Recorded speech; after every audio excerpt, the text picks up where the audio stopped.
cháu hôm nay đi làm việc trong mình hát thế. Lúc nào cũng nghĩ. Cháu Bảo ơi, cháu mình ở nhà ốm đi rồi. Mận ốm à bà? Mận đâu bà? Người ta làm đấy.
Hay không?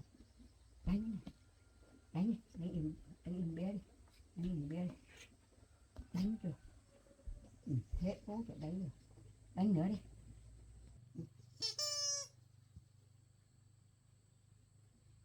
Okay.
Không lấy con sổ không ly này đâu.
à à à ừ.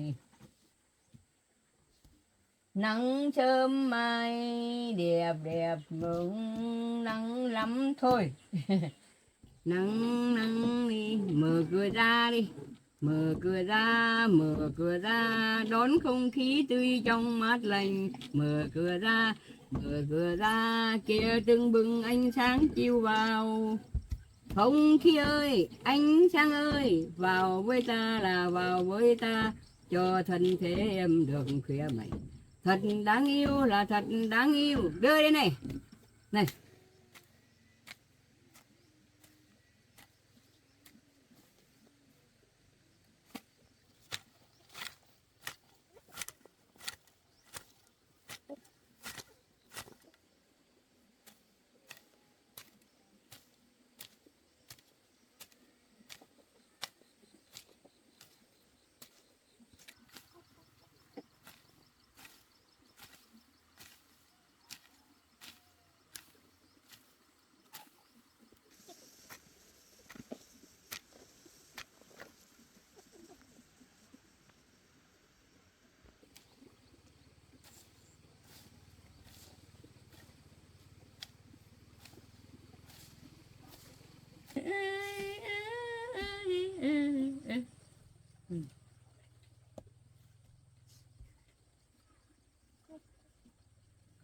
Tử vi xem bói cho người, số thầy thì để cho rồi nó bầu.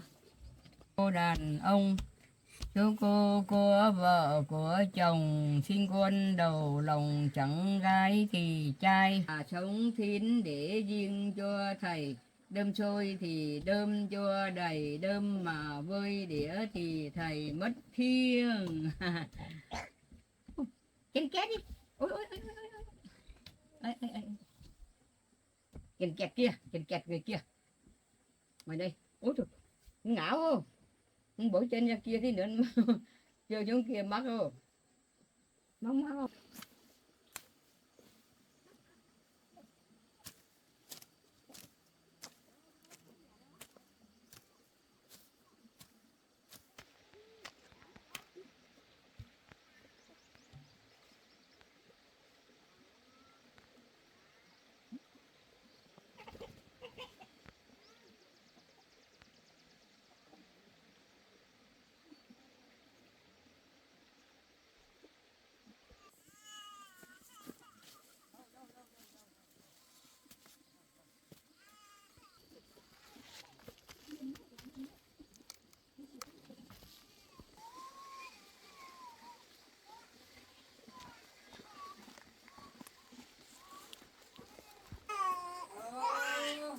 Dạ về rồi, dạ đi làm về rồi đó. Dạ đi làm về giở tay dạ về em nha. Dạ về, dạ về đi em nha. Ô, đây này mẹ đi em. Chơi là khóc chấm ngủ thôi.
chà.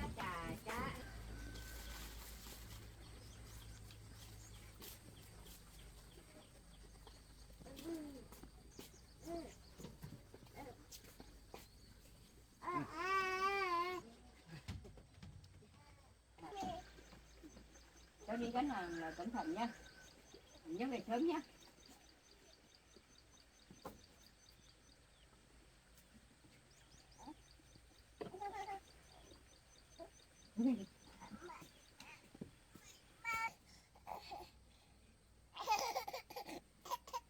Này nó cậu đi.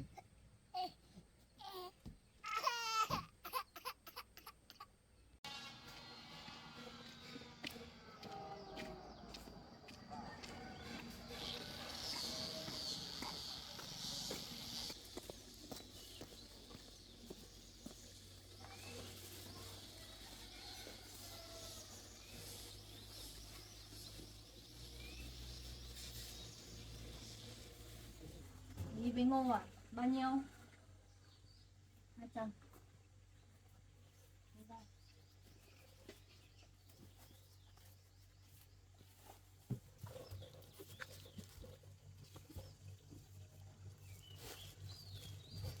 Ý đẹp chị nhỉ?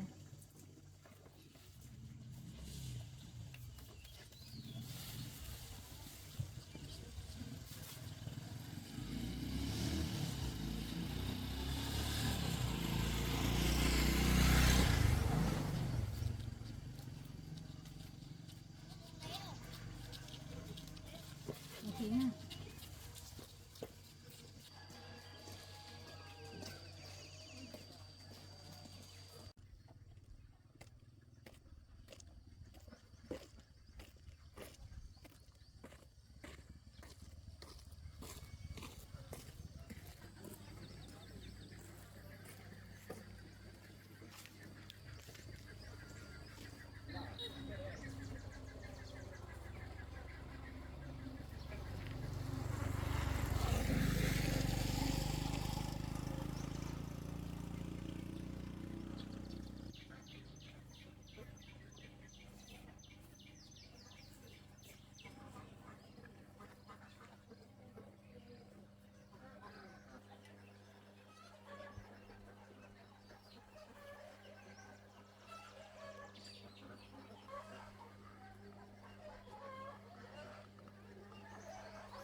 cháu lại về à?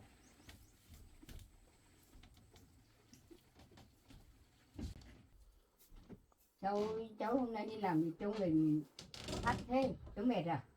Còn cháu đau đầu à? Cháu đau đầu lắm à? Cháu nóng lắm rồi.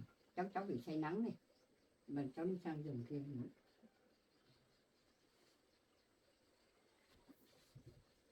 Trời nắng nhiều thế này cháu gắng làm việc nhiều quá điều nhìn đâm ra đau đầu. Lúc đầu thì cháu không làm nhiều nữa nhá. Cháu đau đầu thế này thì cháu đi sang giường bà thì nằm ngủ. Bé ngủ rồi.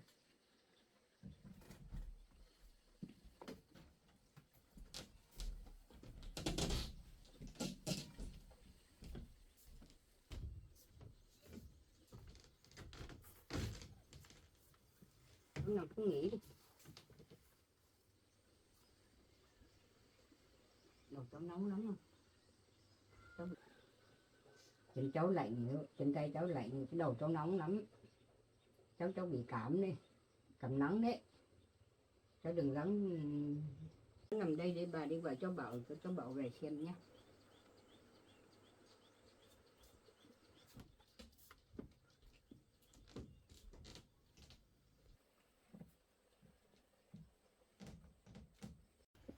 Cháu Bảo ơi, cháu Mận ở nhà ốm rồi, cháu có nghe tiếng bà gọi không?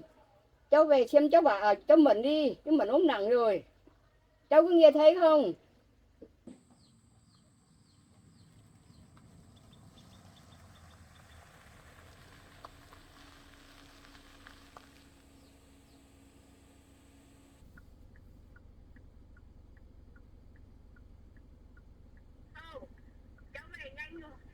Ủa? Bà làm gì ấy nhỉ?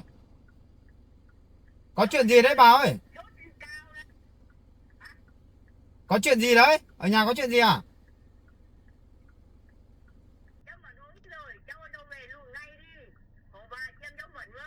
Mận ốm à bà? Vâng, để cháu về nhá. Vâng, thế bà trông Mận cho cháu nhá, cháu để cháu về nhà.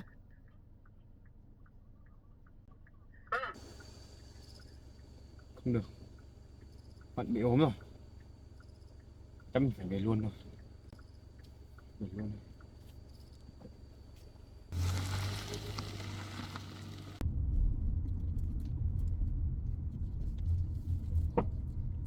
Cháu ơi, cháu bị sao không? Cháu bảo về rồi. Cháu mệt lắm à?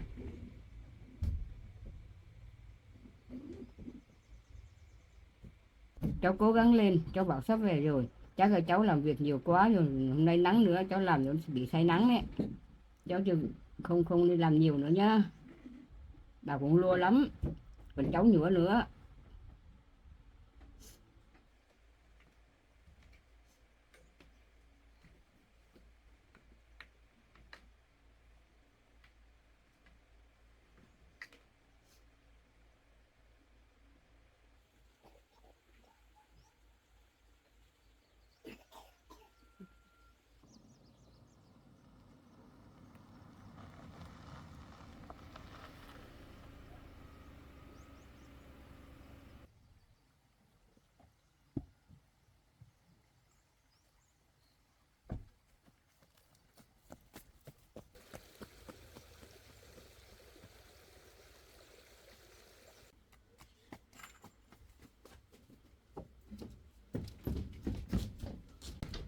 Mận đâu bà? Cháu không đấy, làm bị ốm. Cháu xem. Không biết là cháu đi làm, cháu bệnh đi làm về và thấy cháu nằm trên này, bởi cháu Em ơi. chưa. Em à? Cháu mệt lắm. Em à? Em thấy trong người thế nào rồi? Em?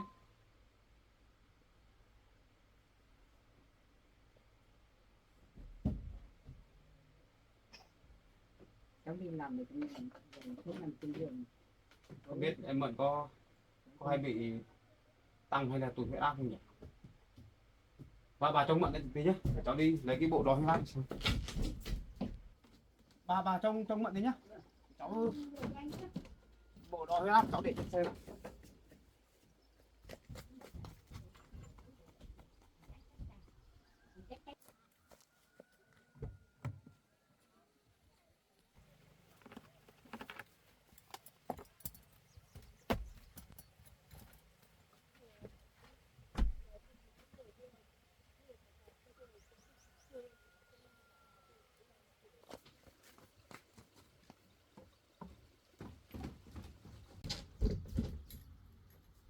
Bà bế em bé lui ra để cháu đo huyết áp cho bạn. Đi ra đây. Em ơi, em à, Mẹ đâu? em thấy trong người mình à? Mẹ đang ốm đấy. Đây. Ô, Chẳng biết đi làm cái gì mà ăn uống này.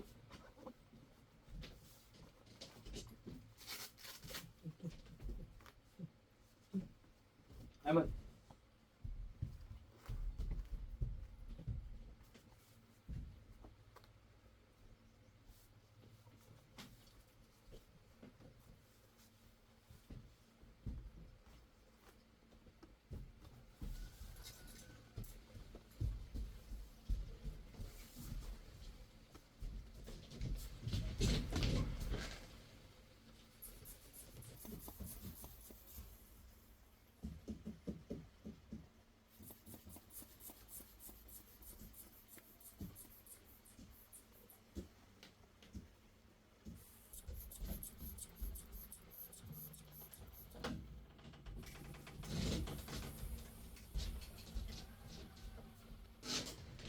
chúng mình có sao không cháu?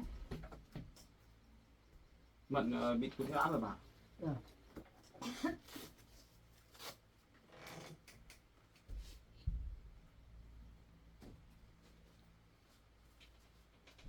Không tâm nữa. Em ơi. Em à. Em thấy trong người thế nào?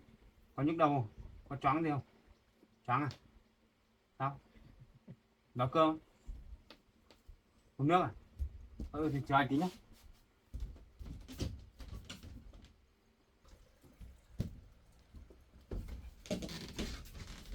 Em đợi nước, đi nước. Em cố gắng tí nhá.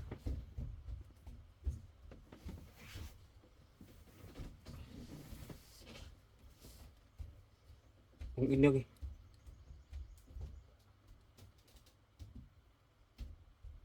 Hôm nay em đi làm gì mà sao bị ốm thế này? Em nằm nghỉ thuốc đi. Để em đi xem cái thuốc truyền còn. Chuyển cho em một lọ thuốc đi. Em bị đi làm việc chắc là nắng nóng quá đi mất nước ấy. Nhá. Lại đi ra tủ thuốc lấy thuốc để truyền.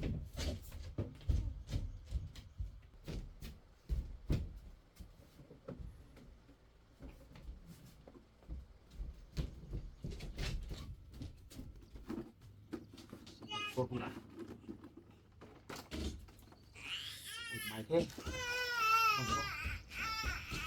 Sao rồi? Bà cho con bé cho cháu ơi. Sao rồi? Không thấy này à? Đây, bé à, bé một tí nào, ngoan ngoan để cho bố chuyện, cắm chuyện cho mẹ nào, ngoan nhé, ngoan nhé, đi bàn nhé, đi bàn đi chơi nhé. Sao đi chơi con vịt đi nhé, đi chơi con vịt đi, chả đi chơi đi.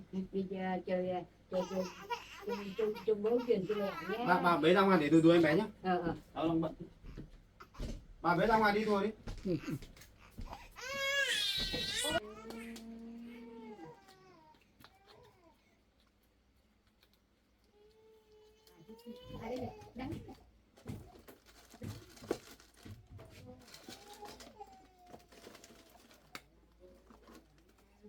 Đi chuyển đi đâu?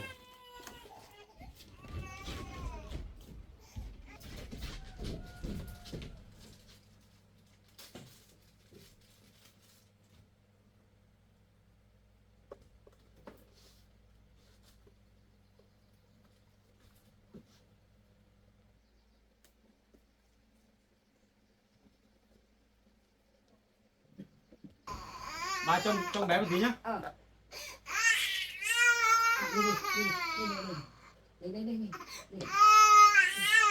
Đi.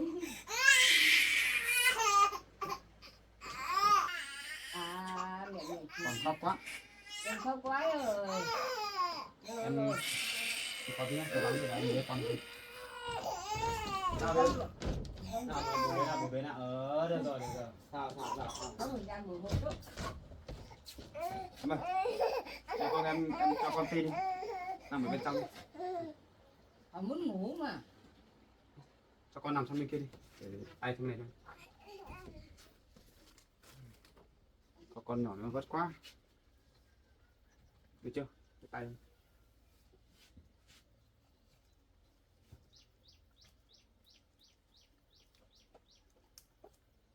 Ngoan nhá, để mẹ tiêm cho bố tí nhá. Kiểu cái vẹn to này.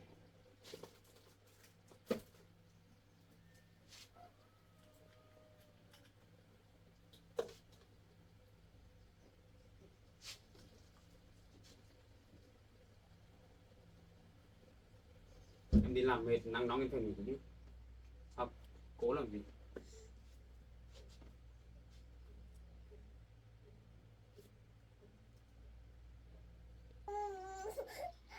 Ngoan nhá. Sao thế?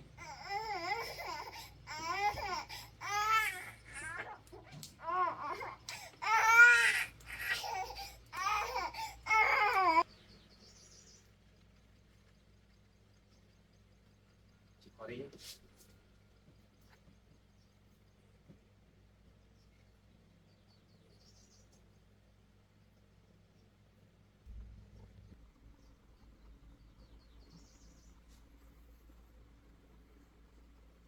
Được rồi nhá.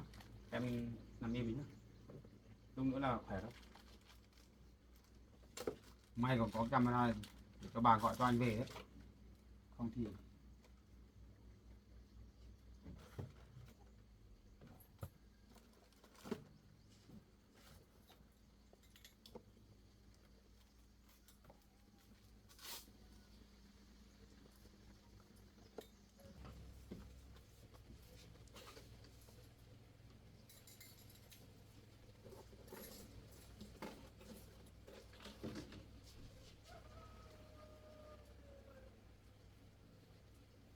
nóng lắm để anh lấy khoản mát cho nhá.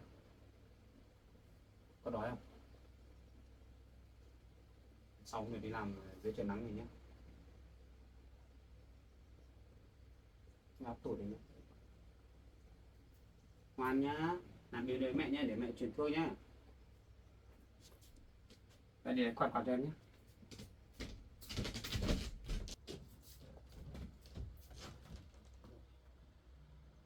Hiện nắng nóng.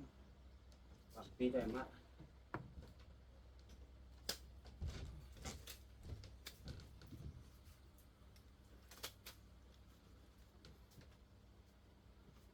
Khỏi đi nhé. Em đừng có làm sao đấy. Em làm sẽ hết hồn.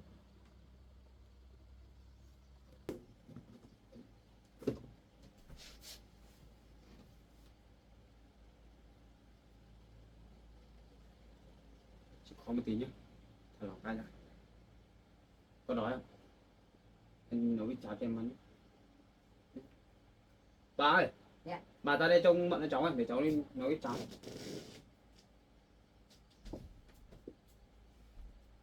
Đây, bà ra đây. Ngồi đây trông bận nhé, trông ở cháu nhé. Để cho mận nghỉ ngơi đấy. Đây bà ngồi đây. Trông bận nhé, để cháu xuống bếp nấu ít cháo. Để ý em bé nhé, không bị chạm vào cái kim ấy nhé bà nhé. Để ý nhé.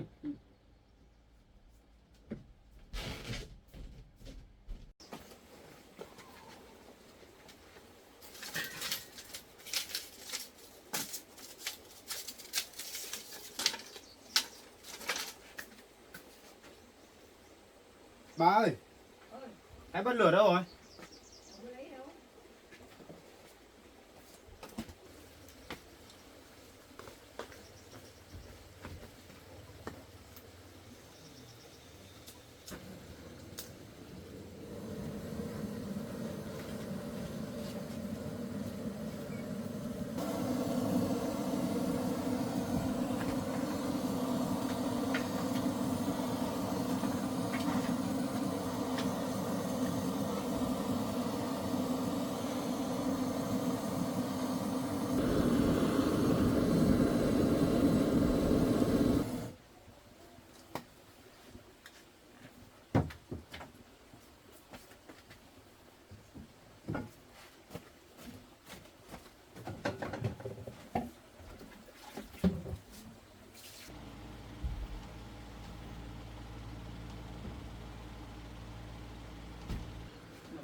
Cho bị thế nào rồi? Cho đỏ tí à? Mai mình có cho bảo về nhanh không thì bà cũng sợ lắm đấy.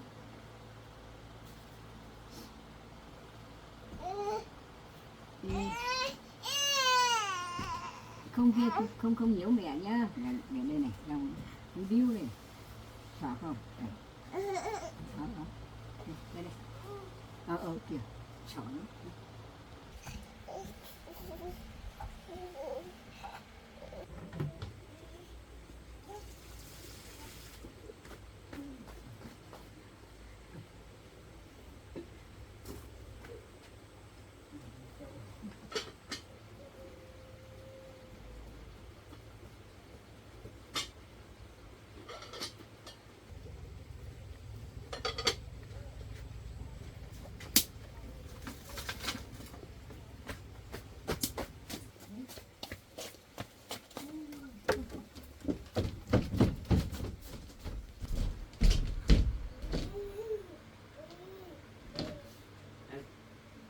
Cho người thế nào rồi? Cái đơn chưa? Cháu cho mình đỡ mình tí vậy đấy. Đây. Cái mắt tỉnh này. Cố gắng tí nhá. Có này truyền lúc nữa là ta còn gần mình họ là chắc phải dần. Xong rồi đi làm nắng nóng đấy nhá. Đi say nắng đấy, thì cứ áp đi nhá. Ngoan nhá. Thôi em đói này, thôi để anh đi mua trước hộp sữa cho em uống đi. Hộp sữa trước để cầm cự đã. Để nấu cháo nó hơi lâu. Bà trong Mận nhá. Cháu chạy đi mua mấy hộp sữa cho Mận uống trước á. Trong Mận nhá. Trong Mận cháu nhá.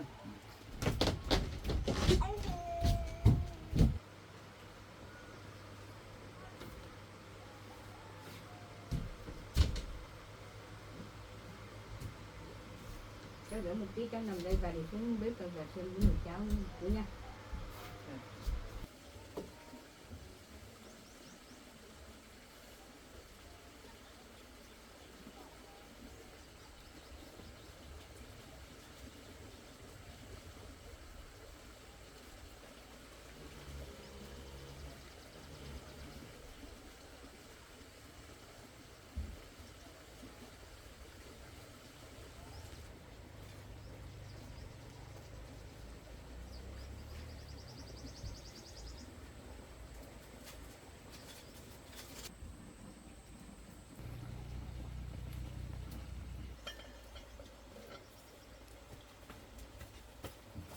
Cháo sôi chưa bà? Xui rồi. Ở đây bà cứ để đấy rồi đúng không? Bà ơi, các bà còn đói rồi, đây cháu mua sữa này, bà uống sữa với ăn bánh mì. Ăn tạm nhé, cháu chăm sóc cho Mận khỏe lại đã, cháu nấu cơm cho bà với Mận ăn. Bà ăn tạm nhé. Bà ngồi đây trong nồi cháo nhé, cháu mang sữa với bánh mì lên cho Mận.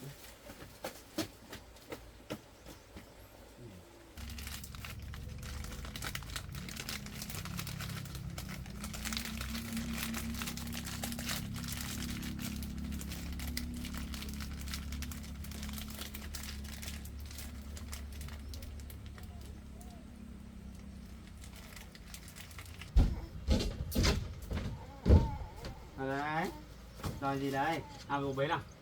Bế đây cho mẹ nằm nghỉ nhá. Ồ, muốn ăn á? Muốn ăn thì ngồi đây cho. Đây, cho hộp sữa nha. Em ơi, em mua bánh mì về.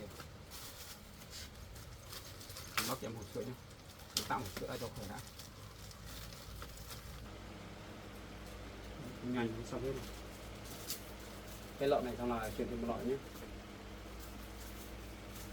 Để khỏe đi.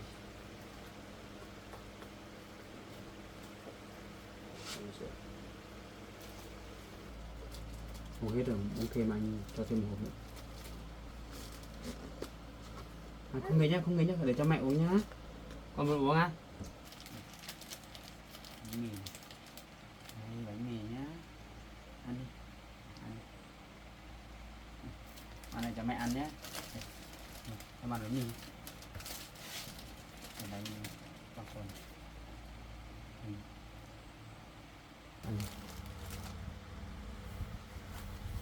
Ăn nhiều vào cho khỏe nhé.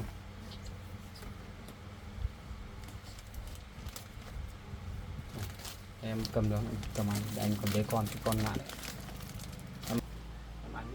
biết con này. Ngoan này là bố bé nào.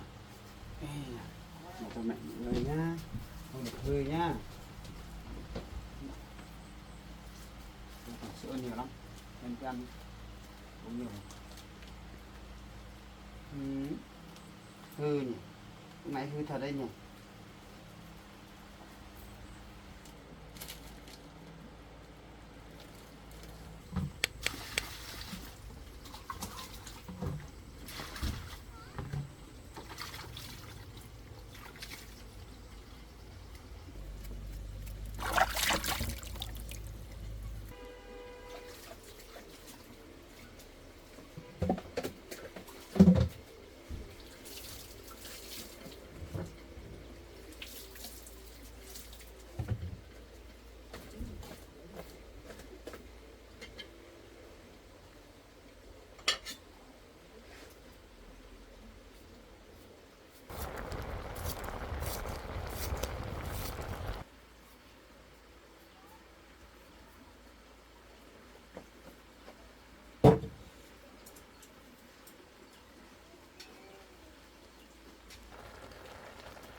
Đỡ ăn chưa?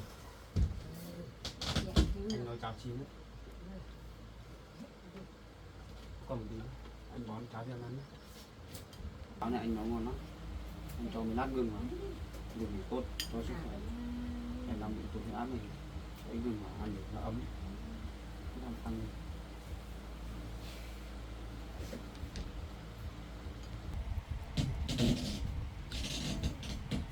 Ăn đi, ăn nhiều vào để cho khỏe đi. Tí nữa em khỏe lại rồi anh đi làm món ăn thật ngon cho em. Mama không con? Mama không? Ba bón cho mẹ ăn chơi nhá. Ba ơi. Dạ. Bà uống sữa bên đây này, bà lấy sữa đi. Bà uống được. Cháu bón cho mận ăn.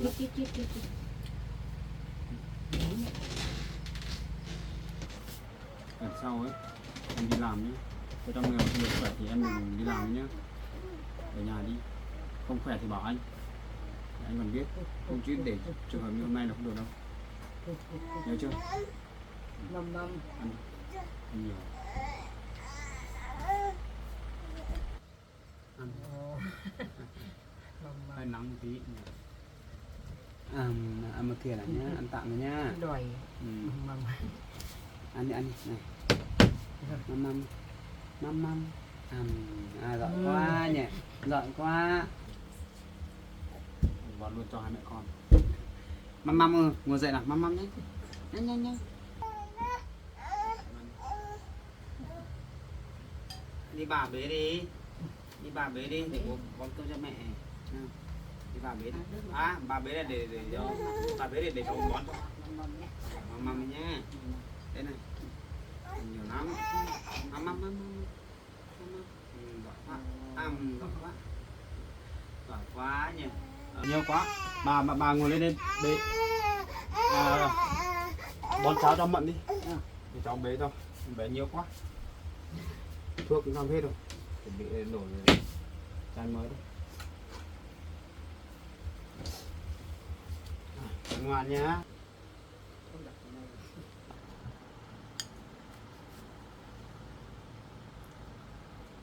Để em ăn đi. Nhớ lời anh dặn nhé. Lần sau thấy người không được khỏe đừng đi làm. Ở nhà thôi. Mẹ. Nhìn thấy em xanh xao nhợt nhạt quá. Mai anh đi làm rồi anh muốn thôi cho. Măm